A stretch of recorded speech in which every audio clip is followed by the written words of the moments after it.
Hey everyone, welcome to the show. Ever get the feeling that those picture-perfect lives we see, the ones, could just shatter in an instant? Like a vase, revealing all these dark secrets underneath. Oh, totally. I mean, how often is that shiny facade hiding something way more sinister, right? Right?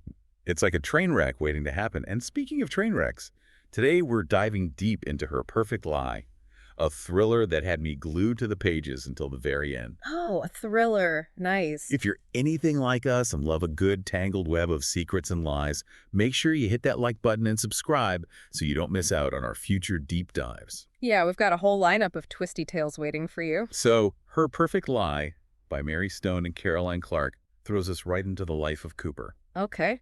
On the surface, she seems to have it all, right? Family, career, wealthy in-laws, the whole 9 yards. Sounds idyllic. It does, doesn't it? But Yep. let me tell you, beneath that glossy exterior, there's a whole lot of betrayal, suspicion, and a journey that's honestly chilling. Ooh, I'm intrigued already. I'm telling you, you're gonna be hooked. And just a heads up, anyone who wants to explore further, you'll find the Amazon link in the description below. Always good to have the book handy. Now, we're gonna dissect some of the really interesting parts of the book, but no spoilers, promise. Okay, good, because I hate spoilers. Right. We're gonna focus on those first little hints of trouble. Those cracks that start to show in Cooper's seemingly perfect world. Yeah, like the first domino to fall. Exactly. And right off the bat, we see Cooper trying so hard to fit into her husband Thad's world. Oh, that's always a recipe for disaster. I know, right? Yeah. She downloads a vocabulary app, tries a disastrous striptease, which, by the way, I found hilarious. Oh my gosh, I can only imagine. It was a scene, let me tell you. But it really highlights how much pressure she's under to measure up. Yeah, that constant feeling of not being quite enough. Exactly. And that feeling is amplified tenfold during a family dinner with Thad's parents, Dorothy or Dot, and Howard LaRue. Okay, so we've got the in-laws in the picture now. Oh yeah, and they are something else. Dot is constantly making these little digs about Cooper's background, her opportunities. Ouch, that's gotta hurt. It's brutal, and Thad just throws in these occasional, almost forced gestures of support. It's like he's trying to walk a tightrope. Totally. And the kids are just stuck in the middle of it all trying to be kids. Poor kids. I know, right? It's like this giant elephant in the room.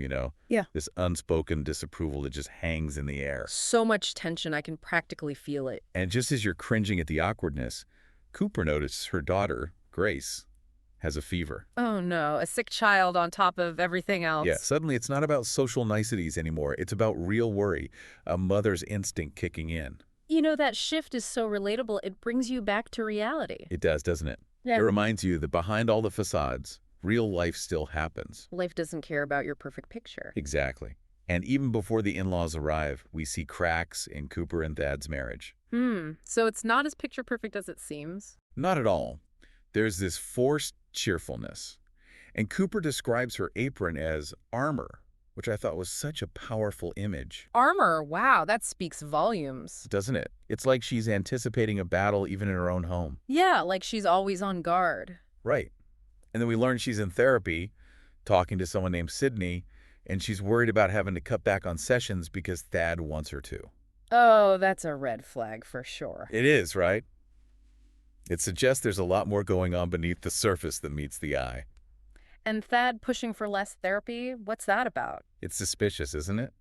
It's like he's trying to avoid something, maybe even the truth. Maybe he doesn't want things to get better. Maybe he likes the control. That's a good point.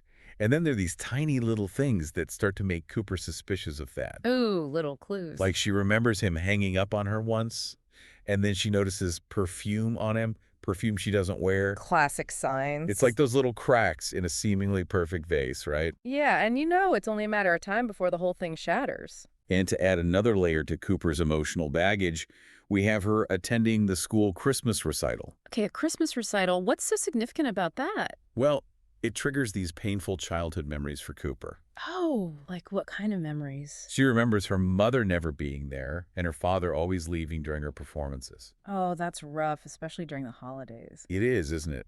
And it makes you wonder if Cooper's need for this perfect life stems from those past insecurities, from wanting the stability she never had. It's like she's trying to overcompensate for her past. Exactly. And then comes the real turning point, the thing that really sets off Cooper's suspicions. Okay, I'm on the edge of my seat. What is it? It's at the PTA meeting. And this other mom, Maggie Donovan, starts talking about a new man in her life. Okay, a new man, so what? It's the way she talks about him, all flirty and cryptic. And she says this one line, he says, I'm his lucky day. Sounds innocent enough, but But Cooper's already on edge, right? And that one comment just plants this seed of doubt, this thought that maybe, just maybe, the lucky man is Thad. oh, that's a dangerous thought. It is, and it sends Cooper spiraling into this world of paranoia and suspicion. So she's convinced it's Thad. Not entirely, but the doubts are there, eating away at her. It's like a poison slowly spreading. Exactly. And to cope, she turns to her friend Beth for support. A good friend is crucial in times like these. Absolutely. But she's also secretly smoking in the garage, which shows you how much pressure she's under and how alone she feels. It's like she's compartmentalizing, putting on a brave face for everyone else. And then we see her at work. She's a graphic designer working with clients like Marco. So she has a life outside of being Thad's wife. Yeah, and I think that's important to see. It shows she's capable and independent. Right, she's not just defined by her marriage. And her anxiety about Thad is growing, so she decides to look up Maggie's email on the PTA website. Starting to investigate, I see. She's not just sitting around worrying anymore. She's taking action. It's like she's taking control of the situation. Exactly. And then there's this really tense scene with her father, who can clearly see she's not okay. Dads always know. Right.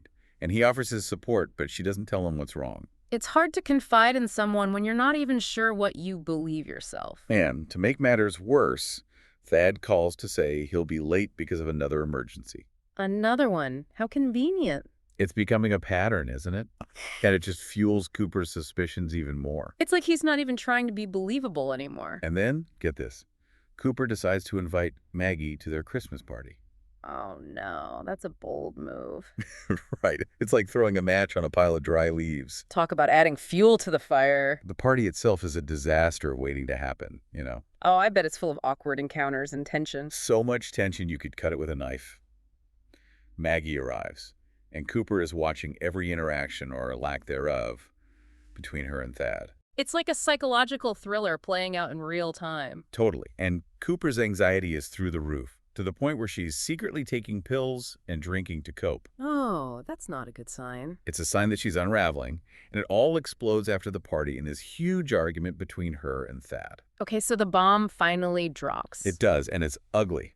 Cooper accuses Thad of being with Maggie, and then she drops this bombshell. She mentions Laurel Hackert's tits. Wait, Laurel Hackert, who's that? Laurel was another woman Thad had an affair with in the past. Oh, wow, so there's a history of infidelity here. Yeah, and it makes you wonder if history is repeating itself. It definitely casts a dark shadow over everything. And in the heat of the moment, Cooper kicks Thad out of the house. She's had enough. She has. But the story takes an even darker turn the next morning when Beth tells Cooper that Maggie Donovan is dead. Wait, what? Dead? Like, murdered? That's the question, isn't it? And suddenly, this isn't about a potential affair anymore.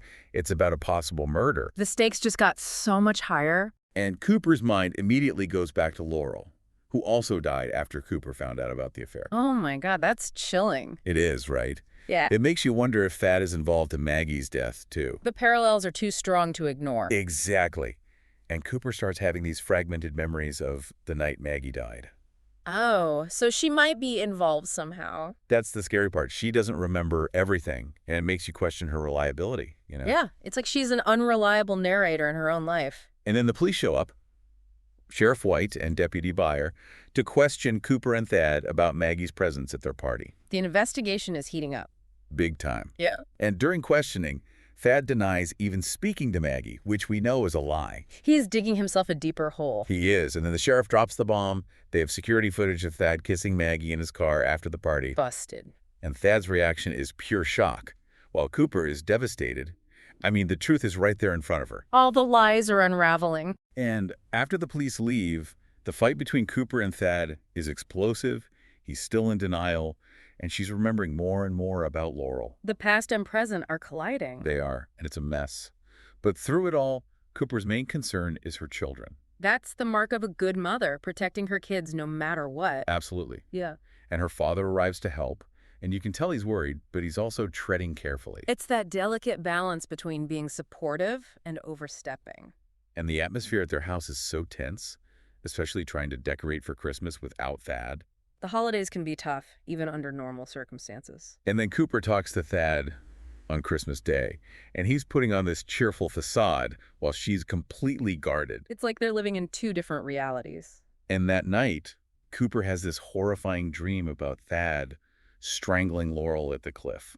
That's a pretty dark dream. What do you think it means? I think it's her subconscious fears manifesting. She's terrified of Thad, and maybe for good reason. It's like her intuition is screaming at her. And then, feeling a sense of obligation towards Maggie's kids, Cooper decides to take a casserole to their family. A casserole, that's a strange choice. It is, but I think she's looking for answers, or maybe some closure. Or maybe she's drawn to the mystery of it all. Maybe. But she ends up having this really unsettling encounter with Maggie's son, Manny Donovan. Oh, what happens? He's angry, understandably so, and he makes this disturbing accusation about Maggie and Thad. Uh-oh, what does he say? He implies that Thad was obsessed with Maggie, which just adds another layer of creepiness to the whole situation. This is getting more and more complicated. It is, and desperate for answers, Cooper goes to see Thad's parents, Dot and Howard. Confronting the in-laws, that never goes well. And it doesn't. She tells them what she knows, and they basically try to sweep it all under the rug, even offering to make certain things go away.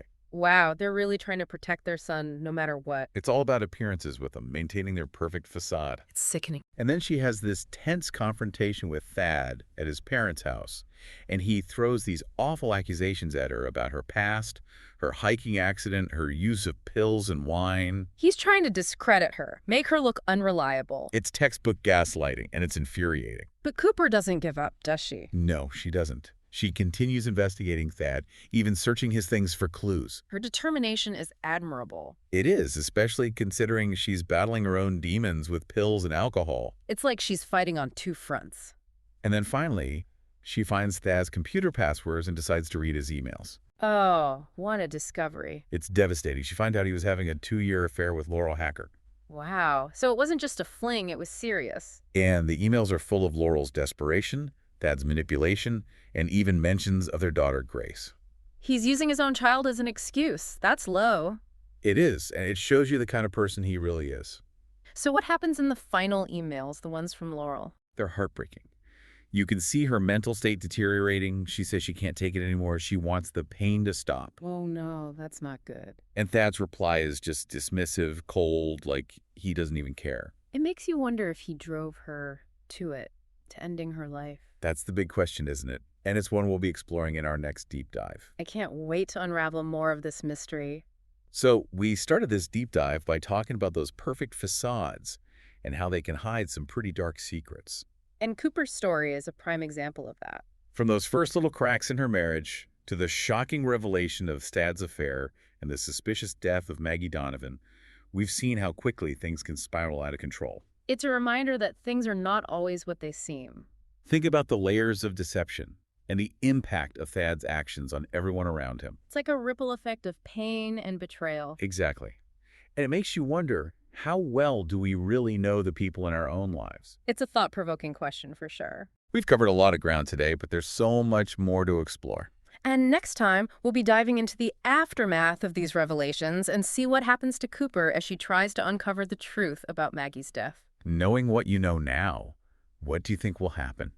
Share your thoughts in the comments below. We'd love to hear your theories. Yeah, let's get a discussion going. Thanks for joining us on this deep dive, and we'll see you next time for part 2 of Her Perfect Lie. See you then. Bye, everyone.